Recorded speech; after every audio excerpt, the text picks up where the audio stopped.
সুপ্রিয় শিক্ষার্থীরা, আশা করি সবাই ভালো আছো। আবারও তোমাদের সাথে দেখা হলো হিসাব বিজ্ঞানের আনন্দময় ভুবনে। তো আমরা আজকে যে বিষয়টি নিয়ে আলোচনা করব সেটা হচ্ছে ব্যাংক সমন্বয় বিবরণী। একাদশ শ্রেণীর হিসাব বিজ্ঞান প্রথম পত্রের এটি একটি বিষয়, অধ্যায় ৩। এবং এই ব্যাংক সমন্বয় বিবরণী নিয়েও তোমরা অনেক সমস্যায় ভুগো। এই জন্য আমি ব্যাংক সমন্বয় বিবরণীর নিত্য নতুন কিছু আমি রুলস তোমাদের দেখাবো আজকে। আমার উদ্ভাবিত কিছু নিয়ম আছে, সেই নিয়মগুলো তোমাদের দেখালে আশা করি এই অধ্যায়টি তোমাদের কাছে আরও সহজ হবে। ওকে, আমরা একটু এগিয়ে যাই। ব্যাংক সমন্বয় বিবরণী, ঠিক আছে, এটা ইংরেজিতে নাম হচ্ছে bank reconciliation statement, the a summary of banking and business activity that reconciles an entity's bank account with its financial records। মানে আমরা প্রতিষ্ঠানে প্রতিনিয়ত কী করে থাকি, হিসাব রেখে থাকি। প্রতিষ্ঠানের সাথে ব্যাংকের প্রতিনিয়ত কিছু না কিছু লেনদেন হয়ে থাকে। প্রতিষ্ঠান কী করে, সেই লেনদেনগুলো নগদান বইয়ের ব্যাংক কলমে লিপিবদ্ধ করে। এবং ব্যাংক সেটা কী করে, ব্যাংক আমানতকারীর ব্যাংক হিসাব বা ডিপোজিটার্স ব্যাংক অ্যাকাউন্ট বা ব্যাংক স্টেটমেন্টে সেটা কী করে থাকে, রেকর্ড করে থাকে। তো অনেক সময় হয় কি যে নগদান বই টাকাটা তোলা হয়েছে কিন্তু ব্যাংক বিবরণীতে তোলা হয়নি, অথবা ব্যাংক বিবরণীতে তোলা হয়েছে নগদান বইতে তোলা হয়নি। তখন কি দেখা যায়, নগদান বই এবং ব্যাংক বিবরণীর মধ্যে একটা গরমিল দেখা দেয়। এবং এই গরমিলকে সংশোধন করার জন্যই মূলত আমরা কি প্রস্তুত করে থাকি, ব্যাংক সমন্বয় বিবরণী প্রস্তুত করে থাকি। এবং এই কথাগুলো আমাদের পরবর্তী পৃষ্ঠায় আমি বলেছি যে ব্যাংক সমন্বয় বিবরণী কি, যে প্রতিষ্ঠানের সাথে প্রতিনিয়ত ব্যাংকের কোনো না কোনো লেনদেন হয়ে থাকে। উক্ত লেনদেন প্রতিষ্ঠান আমানতকারীর উক্ত লেনদেন প্রতিষ্ঠান আমানতকারীর মানে নগদান বইয়ের ব্যাংক কলমে লিপিবদ্ধ করে এবং ব্যাংক আমানতকারীর ব্যাংক হিসাব বা ডিপোজিটার্স ব্যাংক অ্যাকাউন্টে লিপিবদ্ধ করে। এবং এই যে নগদান বই এবং ব্যাংক বিবরণী, এই দুটার মধ্যে যে গরমিল দেখা দেয়, সেই গরমিলকে সংশোধন করার জন্য আমরা মূলত একটা খসড়া হিসাব বিবরণী প্রস্তুত করে থাকি, তাকে ব্যাংক সমন্বয় বিবরণী বলে। মূলত ব্যাংক সমন্বয় বিবরণী কোনো হিসাব খাত নয় এবং এটি হিসাব ব্যবস্থার অংশও নয়। এটি শুধুমাত্র একটা নগদান বই এবং ব্যাংক বিবরণীর মধ্যে যে কারেকশনটা করার জন্য আমরা এই কাজটা করে থাকি। এবং এটি দুতরফা দাখিলা পদ্ধতির নিয়ম অনুসরণ করে না বিধায় ব্যাংক সমন্বয় বিবরণীতে দেখবে কোনো ডেবিট ক্রেডিট পার্শ্ব নেই, ঠিক আছে। যেমন ব্যাংক সমন্বয় দুতরফা দাখিলা পদ্ধতি অনুসরণ করে, তাই এতে কোনো ডেবিট ক্রেডিট পার্শ্ব নেই, এই কথাটা ইম্পর্টেন্ট। পূর্ণ প্রকাশ নীতি অনুযায়ী ব্যাংক সমন্বয় বিবরণী প্রস্তুত করা, এটা তোমাদের পরীক্ষায় আসে যে কোন নীতি অনুযায়ী ব্যাংক সমন্বয় বিবরণী প্রস্তুত করা হয়। পূর্ণ প্রকাশ নীতি অনুযায়ী ব্যাংক সমন্বয় বিবরণী প্রস্তুত করা হয়, যেটা ইংরেজিতে বলে ফুল ডিসক্লোজার মেথড। এরপর দেখো যে ব্যাংক সমন্বয় বিবরণী প্রস্তুত করে আমানতকারী, আর ব্যাংক বিবরণী প্রস্তুত করে ব্যাংক। এখন ব্যাংক সমন্বয় বিবরণীটা কার প্রয়োজন? ব্যাংক সমন্বয় বিবরণীটার প্রয়োজন হলো আমানতকারীর প্রয়োজন, যে তুমি টাকা জমা রাখবে। যেমন আমরা যদি আমানতকারী হই তাহলে আমরা কি করব, ব্যাংক সমন্বয় বিবরণী প্রস্তুত করব। আর ব্যাংক যেটা প্রস্তুত করে সেটা হচ্ছে ব্যাংক স্টেটমেন্ট বা ব্যাংক বিবরণী, ঠিক আছে। পরবর্তী পেজে যায়, দেখো যে সকল কারণে গরমিল দেখা দেয়, ঠিক আছে, কি কি কারণে ব্যাংক সমন্বয় বিবরণীতে গরমিল দেখা দেয় আমরা একটু দেখে নেই। আদায়ের জন্য জমাকৃত চেক আদায় হয়নি, আমি আদায় করার জন্য দেনাদারের কাছ থেকে চেক নিয়ে ব্যাংকে জমা দিয়েছি কিন্তু সেটা কোনো কারণে ব্যাংক আদায় করতে পারেনি, অথবা দেনাদারের অ্যাকাউন্টে টাকা নেই, এরকম হতে পারে না। পাওনাদারকে ইস্যুকৃত চেক ব্যাংকে উপস্থাপিত হয়নি, আমরা পাওনাদারকে চেক ইস্যু করেছি কিন্তু সেটা ব্যাংকে উপস্থাপিত হয়নি। ব্যাংক জমা সুদ, বিনিয়োগের সুদ, প্রাপ্ত লভ্যাংশ, বিভিন্ন প্রকার আয় ব্যাংক কর্তৃক আদায় কিন্তু নগদান বইতে লিপিবদ্ধ হয়নি। ব্যাংক চার্জ, ঋণের সুদ, প্রদত্ত লভ্যাংশ, বিভিন্ন প্রকার ব্যয় ব্যাংক কর্তৃক পরিশোধ করা হয়েছে কিন্তু নগদানভুক্ত হয়নি, মানে ব্যাংক আদায় করেছে কিংবা পরিশোধ করেছে, নগদান বইতে লেখা হয়নি। অথবা নগদান বইতে লেখা হয়েছে, ব্যাংক আদায় করতে পারেনি, এই জাতীয় লেনদেনগুলো। যেমন দেনাদার কর্তৃক সরাসরি ব্যাংকে জমা, নগদান বইতে লেখা হয়নি। পাওনাদার কর্তৃক ইস্যুকৃত চেক নগদান বইতে লেখা হয়নি, ঠিক আছে। মানে এই ঘটনাগুলো হয় নগদে হয়নি অথবা ব্যাংকে হয়নি, দুটার যে কোনো এক জায়গায় যদি লেনদেনটি লিপিবদ্ধ না হয় তখন আমার কি প্রয়োজন হয়, তখন আমার এখানে ব্যাংক সমন্বয় বিবরণী প্রস্তুত করার প্রয়োজন হয়। এরপর দেখো ম্যাজিক বক্স পদ্ধতি, এবং এই পদ্ধতিটা একটা ইউনিক পদ্ধতি, এটা আমার উদ্ভাবিত পদ্ধতি। এবং এই পদ্ধতিতে তুমি যদি ব্যাংক সমন্বয় বিবরণী করো তাহলে তোমাদের জন্য কী হবে না, খুব সহজ হবে অঙ্কটা করা, ঠিক আছে। এবং এই ম্যাজিক বক্স পদ্ধতিতে সবচেয়ে গুরুত্বপূর্ণ যে বিষয়টি সেটা হচ্ছে যে অঙ্কটা কী দিয়ে শুরু হচ্ছে না। যেমন এখানে দেখো অঙ্কটা শুরু হচ্ছে নগদান বই অনুযায়ী ব্যাংক জমা অতিরিক্ত অথবা ব্যাংক বিবরণী অনুযায়ী ব্যাংক জমা অতিরিক্ত। যদি এই দুটো টপিক দিয়ে অঙ্ক শুরু হয়, নগদান বই অনুযায়ী ব্যাংক জমা অতিরিক্ত অথবা ব্যাংক বিবরণী অনুযায়ী ব্যাংক জমা অতিরিক্ত, এই দুটা কিন্তু নিয়ম একই, ঠিক আছে। এই দুটা টপিক দিয়ে যদি অঙ্ক শুরু হয় তাহলে বুঝতে হবে এই দুটার নিয়ম একই। অথবা যেমন এটা কিভাবে আমরা করবো, এটা হলো নগদের মতো করে ব্যাংকে সাজাতে হবে, মানে নগদের মতো ব্যাংকের মতো করে নগদকে সাজাতে হবে, এটা একটু ভুল আছে, ব্যাংকের মতো করে নগদকে সাজাতে হবে। আর এটা হচ্ছে নগদের মতো করে ব্যাংককে সাজাতে হবে, ব্যাংকের মতো করে নগদকে সাজাতে হবে।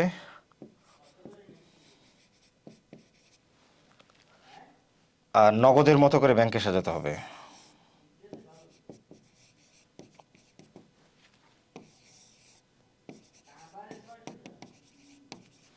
ঠিক আছে, মানে ব্যাংক যা করেছে নগদে তা করবো, মানে নগদে ব্যাংকের মতো করে আমরা কী করবো, নগদকে সাজাবো। আবার এই অপশনটা হচ্ছে নগদের মতো করে আমরা কী করবো, ব্যাংকে সাজাবো। তো আমরা আগে এই অপশনটা দেখি। যেমন ব্যাংকে যদি কোনো লেনদেন জিরো হয়, এখন ব্যাংকে কখন জিরো হবে? যদি বলে যে ব্যাংক আদায় করতে পারেনি, ব্যাংক পরিশোধ করতে পারেনি, ব্যাংকে লেখা হয়নি, ব্যাংক প্রত্যাখ্যাত করেছে, ব্যাংক ডেবিট করেনি, ব্যাংক ক্রেডিট করেনি, তখন আমরা এখানে কী হবে, ব্যাংকের লেনদেনটি জিরো হবে। এবং ওই লেনদেনটা যদি নগদান বইতে প্লাস হয়ে থাকে, তাহলে জিরো বানাতে হলে এটা কী করতে হবে, মাইনাস করতে হবে। আবার যদি নগদান বইতে ব্যাংকে যদি জিরো হয়ে থাকে এবং ওইটা যদি আমরা নগদান বইতে মাইনাস করে থাকি, ওটাকে জিরো বানাতে হলে কী করতে হবে, প্লাস করতে হবে। মানে জিরো হলেই তখন কী হয়ে যাবে, না সাইনটা কী হয়ে যাবে, চেঞ্জ হয়ে যাবে। ব্যাংকে যদি প্লাস হয় নগদে প্লাস হবে, ব্যাংকে যদি মাইনাস হয় নগদেও কী হবে, মাইনাস হবে। মোট কথা হচ্ছে ব্যাংকের মতো করে নগদকে সাজাবো। ব্যাংকে জিরো হলে আমরা নগদকেও জিরো বানাবো, ব্যাংকে প্লাস হলে নগদকেও প্লাস করবো, ব্যাংকে মাইনাস হলে নগদকেও কী করবো, আমরা মাইনাস করবো। এটা এরপর দেখো যে নগদান বই অনুযায়ী ব্যাংক জমা অতিরিক্ত, অথবা ব্যাংক বিবরণী অনুযায়ী ব্যাংক জমার উদ্ধৃত্ত, এটা আমরা কী করবো, এটা হচ্ছে নগদের মতো করে ব্যাংকে সাজাবো। ঠিক আছে, নগদকে বেস ধরে আমরা ব্যাংকে কী করবো, কারেকশন করব। যেমন যদি এখানে নগদে জিরো হয়, নগদে কখন জিরো হবে, যেটা বলা হবে যে হিসাব নগদানভুক্ত হয়নি বা নগদান বইতে লেখা হয়নি, তখন এই লেনদেনগুলো কী হবে, তোমার নগদে জিরো হবে। নগদে জিরো হলে এবং ওই লেনদেনটা যদি ব্যাংকে প্লাস হয়, তাহলে এটা কারেকশন জন্য কী হবে, মাইনাস হবে। নগদে যদি জিরো হয়, লেনদেনটা যদি ব্যাংকে মাইনাস হয়, এটা কারেকশন জন্য কী হবে, প্লাস হবে। এবং নগদে প্লাস হলে ব্যাংকে প্লাস হবে, নগদে মাইনাস হলে ব্যাংকে মাইনাস হবে। এখন বিষয়টা হচ্ছে যে এই দুইটা কিন্তু একই রকম থিম, শুধুমাত্র আমরা বেসটা কি থাকবে, আলাদা আলাদা থাকবে। যেমন এটা ব্যাংককে ভিত্তি করে আমি নগদকে কারেকশন করব, আর নগদকে ভিত্তি করে আমি ব্যাংকে কী করবো, কারেকশন করবো। এবং এই কথা দুটো খুব ইম্পর্টেন্ট, যে যদি বলে যে নগদান অনুযায়ী ব্যাংক জমার উদ্ধৃত্ত জমাতিরিক্ত, অথবা ব্যাংক বিবরণী অনুযায়ী ব্যাংক জমার উদ্ধৃত্ত, এই কথা দিয়ে শুরু হলে আমরা এটা করব। ঠিক আছে, এর পরবর্তী অপশনটি আমরা দেখি। ব্যাংক সমন্বয় বিবরণীতে যোগ বিয়োগ নির্ণয় শর্টকাট টেকনিক। এখন যোগ বিয়োগ যে সকল দফা যোগ হবে, এখানে দেখো যোগ হবে কোনো দফাগুলো, যেমন আদায় থাকলে যোগ হবে আদায়, ব্যাংক জমা সুদ, সঞ্চয়পত্রের সুদ। ঠিক আছে, তারপর হচ্ছে তোমার দেনাদার প্রাপ্য হিসাব, প্রাপ্য বিল, প্রাপ্য নোট, প্রাপ্ত লভ্যাংশ, ব্যাংক বিবরণীতে ক্রেডিট হয়েছে, নগদান বই ডেবিট হয়েছে, অথবা সকল প্রকার সম্পদ আয়, এগুলো কী হবে, তো আমাদের ব্যাংক সমন্বয় বিবরণীতে ডেবিট হবে বা যোগ হবে। ঠিক আছে, আর যে সকল দফা বিয়োগ হবে, ব্যাংক চার্জ, ঋণের সুদ, পাওনাদার, প্রদেয় হিসাব, প্রদেয় বিল, প্রদেয় নোট, ইস্যুকৃত চেক, লভ্যাংশ প্রদান, উত্তোলন, নগদান বই ক্রেডিট, ব্যাংক বিবরণীতে ডেবিট, সকল প্রকার ব্যয় ও দায়। ঠিক আছে, মোট কথা হচ্ছে সকল প্রকার সম্পদ ও আয় কী হবে, যোগ হবে, এবং সকল প্রকার ব্যয় এবং দায় কী হবে, বিয়োগ হবে। ডেবিট ও ক্রেডিট মেমোরেন্ডাম কি, আচ্ছা এই বিষয়টা একটু দেখবে তোমরা 2 নম্বরের কোশ্চেনে দেখবে, যে আমরা ক নম্বরে যখন অ্যান্সার করি তখন দেখবে যে উল্লেখিত লেনদেনগুলো থেকে ডেবিট মেমোরেন্ডামের পরিমাণ নির্ণয় করো, অথবা ক্রেডিট মেমোরেন্ডামে লিপিবদ্ধ হবে এইরকম লেনদেনের পরিমাণ নির্ণয় করো। এখন ডেবিট মেমোরেন্ডাম, ক্রেডিট মেমোরেন্ডাম বিষয়টি কি? আমানতকারীর ব্যাংক হিসাব থেকে যদি ব্যাংক কোনো টাকা কেটে রাখে, ঠিক আছে, মানে কর্তন করে রাখে, সেটা আমানতকারী জানে না কেন কেটে রাখা হলো, তখন আমানতকারীকে জানানোর জন্য ব্যাংক একটা কি করে, চিঠি বা মেমোরেন্ডাম ইস্যু করে, সেটাকে বলা হয় ডেবিট মেমোরেন্ডাম। ঠিক আছে, এবং সাধারণত ব্যাংক চার্জ, ঋণের সুদ, বিভিন্ন ধরনের খরচ ব্যাংক হিসাব থেকে কর্তন করা হলে তাকে আমানতকারীর উদ্দেশ্যে ব্যাংক কী করে থাকে, ডেবিট মেমোরেন্ডাম ইস্যু করে থাকে। ক্রেডিট মেমোরেন্ডাম হচ্ছে আমানতকারীর ব্যাংক হিসাবে কোনো টাকা যোগ করা হলে আমানতকারীকে অবহিত করার জন্য বা জানানোর জন্য যে চিঠি ইস্যু করে তাকে বলা হয় তোমার কি, ক্রেডিট মেমোরেন্ডাম।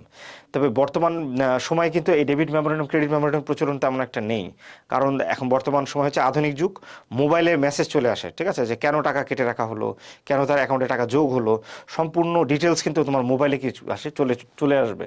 এই জন্য ডেবিট মেমোরেন্ডাম, ক্রেডিট মেমোরেন্ডামের ভূমিকা কিন্তু ওই মোবাইলে যে ব্যাংক থেকে যে প্রেরিত মেসেজ, ওটা ডেবিট মেমোরেন্ডাম, ক্রেডিট মেমোরেন্ডামের ভূমিকাটা পালন করে।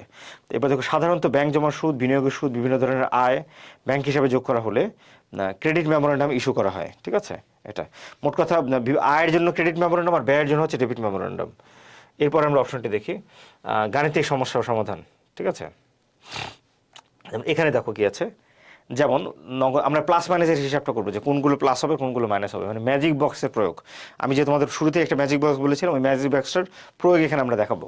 যেমন এখানে দেখো যে জনাব হাসানের নগদান বই অনুযায়ী ব্যাংক জমা দিত 28,000 টাকা, জানুয়ারি মাসে তার অন্যান্য ঋণের নিম্নরূপ।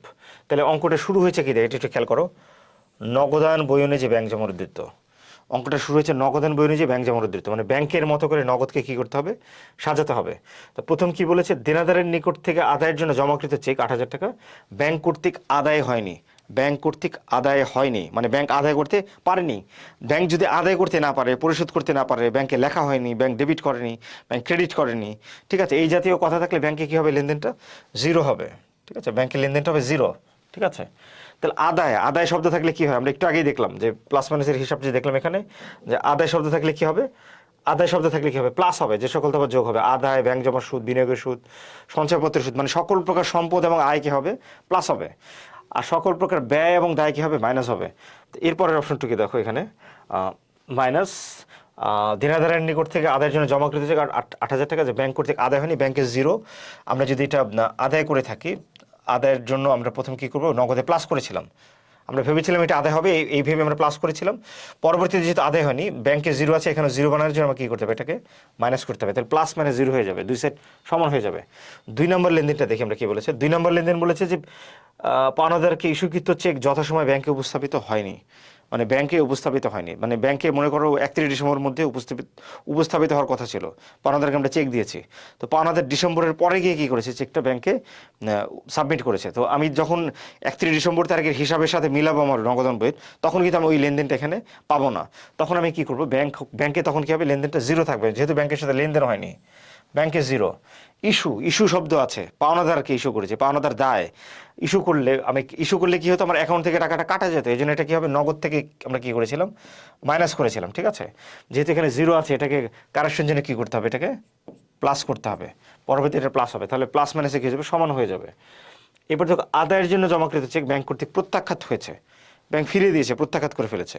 একটু আগে আমি বলেছিলাম যে ব্যাংক যদি প্রত্যাখ্যাত করে বা ফিরিয়ে দেয়, তার মানে ব্যাংকের সাথে লেনদেনটা হয়নি, ব্যাংক টাকা প্লাসও করেনি, মাইনাসও করেনি, ডেবিটও করেনি, ক্রেডিটও করেনি, তাহলে ব্যাংকে কী হবে, এখানে লেনদেনটি জিরো হবে। ঠিক আছে, যেহেতু আদায়ের জন্য জমা দিয়েছিল, ব্যাংকে নগদে প্রথমে কী হয়েছিল, এটি প্লাস হয়েছিল, আদায় শব্দটি আছে, তো কারেকশন জন্য এটা কী হবে, মাইনাস হবে।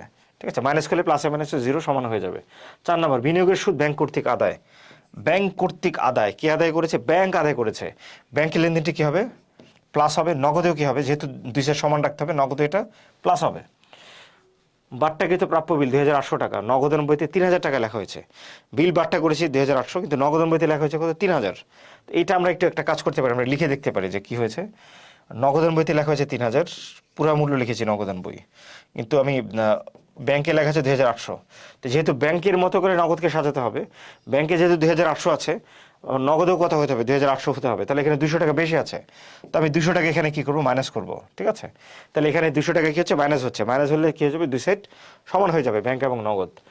এরপর দেখো যে ব্যাংক কর্তৃক ঋণের সুদ পরিশোধ, যা নগদান বইতে লেখা হয়নি, ব্যাংক ঋণের সুদ পরিশোধ করেছে, ঋণের সুদ পরিশোধ করলে ব্যাংকে কী হবে, লেনদেনটি মাইনাস হবে, নগদের লেনদেনটি কী হবে, মাইনাস হবে। ঠিক আছে, তাহলে দুই সাইড উভয় পার্শ্ব কী হয়ে যাবে, সমান হয়ে যাবে। এবার দেখো ব্যাংক জমার সুদ 2,500 টাকা, ব্যাংক জমার সুদ মানে ব্যাংক আমাদের অ্যাকাউন্টে টাকা যোগ করেছে। ঠিক আছে, ব্যাংক সুদ দিয়েছে আমাদের, তাহলে ব্যাংকে টাকাটা কী হবে, যোগ হবে, নগদেও টাকাটি কী হবে, যোগ হবে। ঠিক আছে, 7 নম্বর আরও একটা লেনদেন আছে, ব্যাংক চার্জ। ব্যাংক যদি চার্জ কর্তন করে রাখে, আমাদের অ্যাকাউন্ট থেকে টাকা চলে যাবে, তো ব্যাংকে কী হবে, মাইনাস, নগদেও কী হবে, মাইনাস। ঠিক আছে, তাহলে এই সিস্টেমে যদি আমরা করি, তাহলে খুব সহজে আমরা কী করতে পারবো, যে কোন লেনদেনগুলো প্লাস হবে, কোন লেনদেনগুলো মাইনাস হবে, সেটা আমরা বের করতে পারবো। তো এটা তো গেল ব্যাংকের মতো করে নগদে সাজানো। তো আমরা একটু দেখে নিই যে নগদের মতো করে যদি ব্যাংকে সাজাই, তাহলে কী হবে, নগদকে ভিত্তি ধরে ব্যাংকে সাজাতে হবে, ব্যাংকটাকে আগে লিখবো, নগদটাকে পরে লিখবো। ঠিক আছে, নগদের মতো করে ব্যাংকে সাজাবো, নগদে যে ঘটনা ঘটবে ব্যাংকেও সে একই ঘটনা ঘটাতে হবে। ঠিক আছে, এটা হচ্ছে এটা সিস্টেম। আমরা একই অঙ্ক দিয়ে এটার প্রয়োগ দেখি, যেমন অঙ্কটা যদি শুরু হয় নগদান বই অনুযায়ী ব্যাংক জমাতিরিক্ত, অথবা ব্যাংক বিবরণী অনুযায়ী ব্যাংক জমার উদ্ধৃত্ত, এই দুটো। ঠিক আছে, তো প্রথমেই দেখো গেছে জনাব হাসানের ব্যাংক বই অনুযায়ী ব্যাংক জমার উদ্ধৃত্ত 28,000 টাকা, জানুয়ারি মাসে তার অন্যান্য লেনদেন নিম্নরূপ, এখানে কিছু লেনদেন ঘটেছে। দেনাদারের নিকট থেকে আদায়ের জন্য জমাকৃত চেক 8,000 টাকা, যে ব্যাংক কর্তৃক আদায় হয়নি, তাহলে ব্যাংক আদায় করতে পারেনি, লেনদেনটি লেখা হয়েছে কোথায়, তাহলে একটা জিনিস খেয়াল রাখবে যে নগদে যদি লেখানো হয়, তাহলে সেটা লেখা হয়েছে ব্যাংকে, অথবা ব্যাংকে যদি লেখানো হয় তাহলে সেটা লেখা হয়েছে কোথায়, নগদে। এই বিষয়টি ধরতে হবে। তার মানে ব্যাংক কর্তৃক আদায় হয়নি, ব্যাংক আদায় করতে পারেনি, তার লেনদেনটি লেখা হয়েছে কোথায়, নগদে লেখা হয়েছে। দেনাদার, দেনাদার সম্পদ, নগদে সম্পদ কী হয়, প্লাস হয়, নগদে এটা কী হয়েছে, প্লাস হয়েছে, তাহলে ব্যাংকেও এটা কী করতে হবে, প্লাস করতে হবে। ঠিক আছে, যেহেতু নগদের মতো করে ব্যাংকে সাজাচ্ছি। দ্বিতীয় লেনদেন, পাওনাদারকে ইস্যুকৃত চেক যথাসময়ে ব্যাংকে উপস্থাপিত হয়নি। মানে পাওনাদারকে চেক ইস্যু করেছি কিন্তু সেটা যথাসময়ে ব্যাংকে উপস্থাপিত হয়নি, মানে ব্যাংকে লেনদেনটা হয়নি। কোথায় হয়েছে, লিপিবদ্ধ হয়নি। কোথায় লিপিবদ্ধ করেছি আমরা, নগদে লিপিবদ্ধ করেছি। পাওনাদার দায়, দায় হলে কি মাইনাস হবে, নগদে আমরা মাইনাস করেছি, ব্যাংকেও কি করতে হবে, মাইনাস করতে হবে। 3, আদায়ের জন্য জমাকৃত চেক প্রত্যাখ্যাত হয়েছে, মানে ব্যাংক ফিরিয়ে দিয়েছে, ব্যাংকের সাথে কোনো লেনদেন হয়নি, ব্যাংক ফিরিয়ে দিয়েছে। ঠিক আছে, তাহলে ব্যাংক যদি ফিরিয়ে দিয়ে থাকে এবং যদি, তাহলে আমরা দেখবো যে নগদান বইতে সেটা কি হয়েছে, আদায়ের জন্য জমা দিয়েছিলাম, আমি নগদান বইতে এটাকে প্লাস করেছিলাম, আদায়ের জন্য যেহেতু জমা দিয়েছি নগদান বইতে প্লাস করেছি, এখানেও কি করতে হবে, 3 নম্বর লেনদেন প্লাস করতে হবে। ঠিক আছে। 4, ব্যাংক বিনিয়োগের সুদ ব্যাংক কর্তৃক আদায়, নগদান ভুক্ত হয়নি, নগদান ভুক্ত হয়নি মানে নগদান বইতে লেখা হয়নি, তাহলে নগদান বইতে লেখা না হলে নগদে কী হবে, এখানে 0 হবে। বিনিয়োগের সুদ আদায় হয়েছে আয়, আয় হলে ব্যাংকে কী হবে, প্লাস হবে, কারেকশন জন্য এটা কী হবে, মাইনাস। 5, বাট্টাকৃত প্রাপ্য বিল 2800 টাকা, যা নগদান বইতে 3000 টাকা লেখা হয়েছে। আচ্ছা, নগদের মতো করে যেহেতু সাজাচ্ছি, নগদে 3000 লিখেছি আমি, ব্যাংকে লিখেছি 2800, তাহলে আমার তো নগদের সমান করতে হবে, নগদের সমান করতে হলে এখানে 200 টাকা কী হবে, প্লাস হবে, তাহলে যদি উভয় পাশে কী হয়ে যাবে, সমান হয়ে যাবে।